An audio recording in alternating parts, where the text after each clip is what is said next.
Hi, and welcome to another video by Get It Done Home Repairs. Today we're going to talk about different ways to attach a pipe. If you have a pipe, now obviously this is just an example, we're not going to be working in the house. I want to show you here in the garage the different ways that you can actually join a pipe together.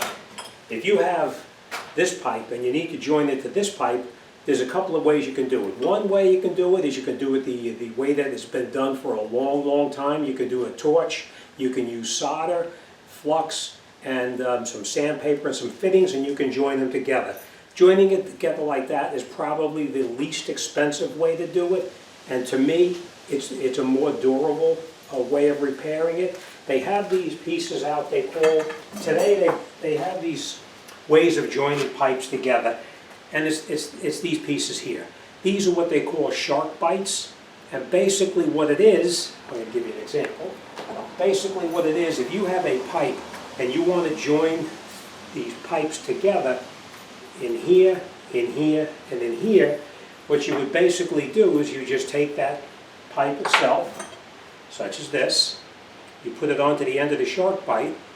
Obviously you're going to clean this end up a little bit here so it's nice and clean. Actually, I'll show you that. You use a sandpaper such as this. It's actually just to clean off any of the oxidation that may be on here. We just clean it off a little bit like this until the pipe itself is nice and clean, such as that. You clean off any kind of filings that may come off. And then basically all you do is you take the pipe, you put it into the Sharkbite, you push it, and it locks in place, and that is how a Sharkbite works.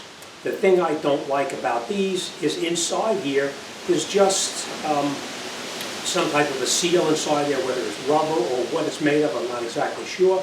But that's how you would join the pipe together. Fairly easy, but is it durable? That remains to be seen down the road. It probably will last you a long time, but to me, anything that has movement in it is not as strong as one that's soldered together and it's not going to move. Alright, so that's how you would join it together, just like this. You push them together, and as you can see, there's still movement in this joint right here.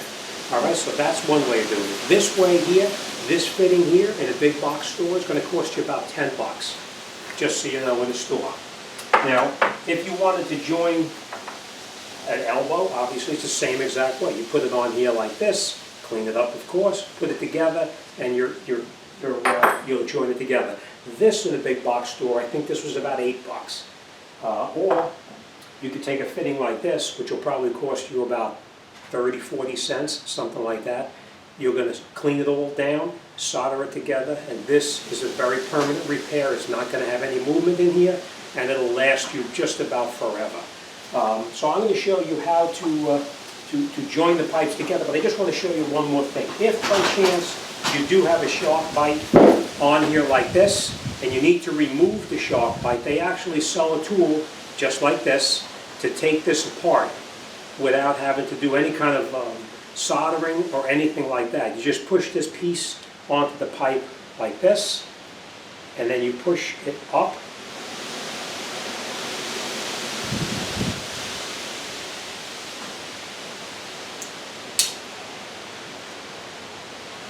And it comes apart just like that. Basically what you're doing is you're pushing down on that little plastic piece on top right here. That little plastic piece pushes down and it releases it inside here.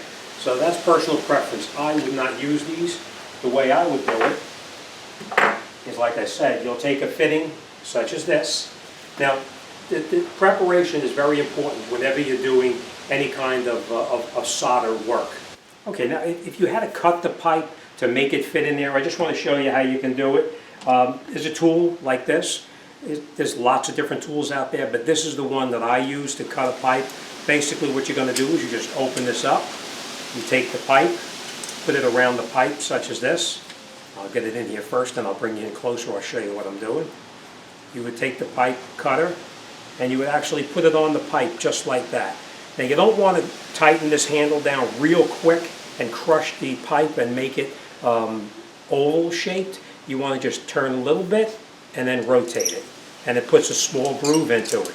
Then you would turn it again, a little tighter, and then you rotate it. what that's doing is cutting into the pipe. Little by little, it'll cut into it. And you do it very slowly so you don't walk all over the place. All right, so each time you just tighten it just a little bit more. You don't go too tight because, like I said, you don't want to make the pipe oval or flatten it out or anything like that. And you can see it actually cuts it nice and smooth. So that way the pipe itself is not oval shaped. It still fits onto the fitting nice, just like that. Now before you solder it, you would actually come in here with this tool here, and you have a slight little ridge inside here from using the cutting tool. You come in with this tool here, and you just hone it about a couple of times just to clean up any kind of lip that may be on the inside. All right, and that's it, and that's how you would cut the pipe in anticipation of soldering the pipes together with either a coupling or with the fitting such as this. Okay. This tool it's actually used. It's called a pipe cutting tool. They have them in all different dimensions and diameters, but this is the one that I use here because I like this one because it opens up. It'll do it'll do 1/2 inch. It'll do 3/4, it'll open up fairly large. That's why I like this one here. Versus the other one, which is much smaller, which is a tool such as this here. This is actually much smaller. That's why I like this one whenever I'm doing household plumbing at all. The way I would do it is, like I said, you'll take a fitting such as this. Now, the preparation is very important whenever you're doing any kind of solder work. Okay, solder work is very important, that it's very clean, so that when you join everything together, the flux will actually draw the solder in, so it'll actually seal it up perfectly. So what we're going to do is we're going to clean the outside, we're going to clean the inside, and then we're going to clean the pipe. You can use some emery cloth or any kind of sandpaper, very, very fine grit, and basically what you do is you just put it on here, and we just clean it up a little bit. Now, as you can see, it is made of copper, so this is what it looked like before I started sanding it, and this is what it's going to look like after I finish sanding it. So let me finish sanding it up here, and I'll show you what it's going to look like.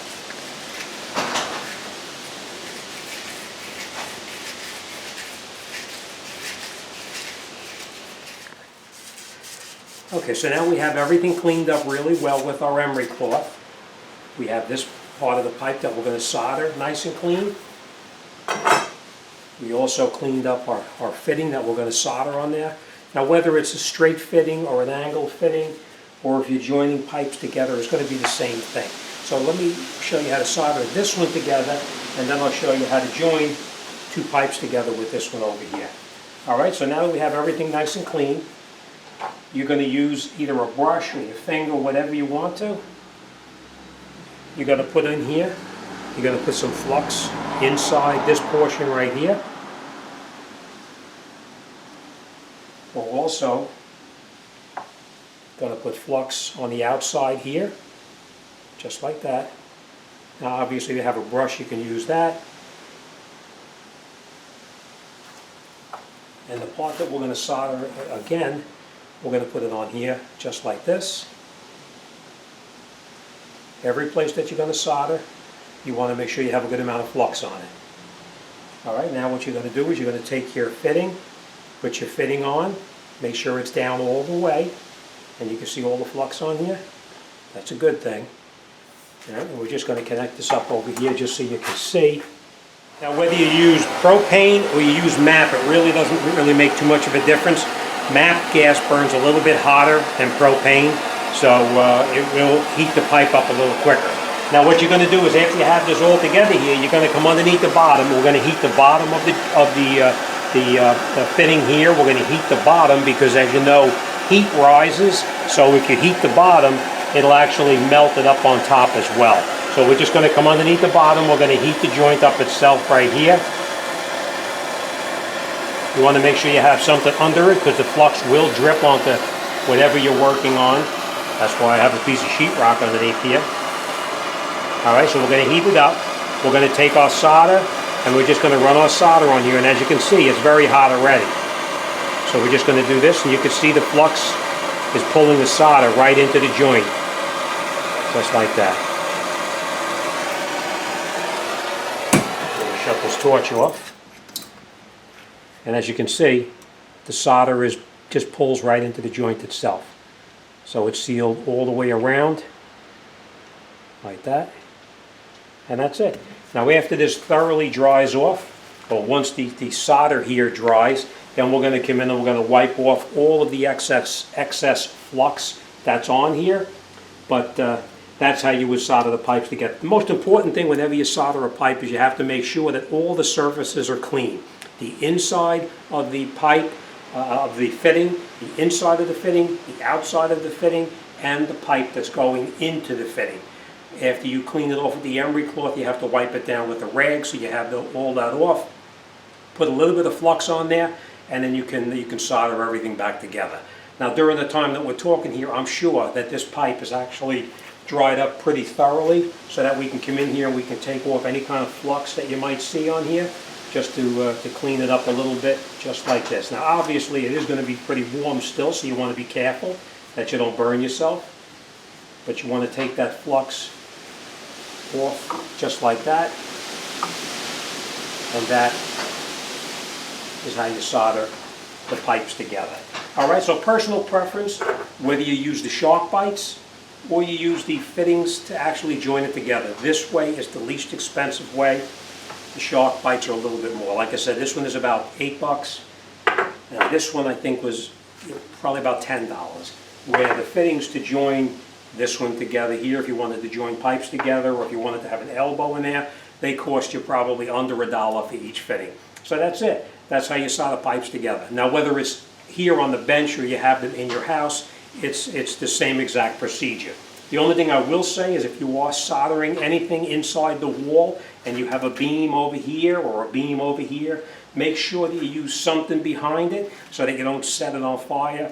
A lot of times what I'll do is when I'm working in an area that's close to a piece of wood, let me show you what I do. I have a small piece of stainless that I actually put up behind it like this as a heat shield so that it doesn't actually hit into any of the wood. But that's it. That's how you would join them together.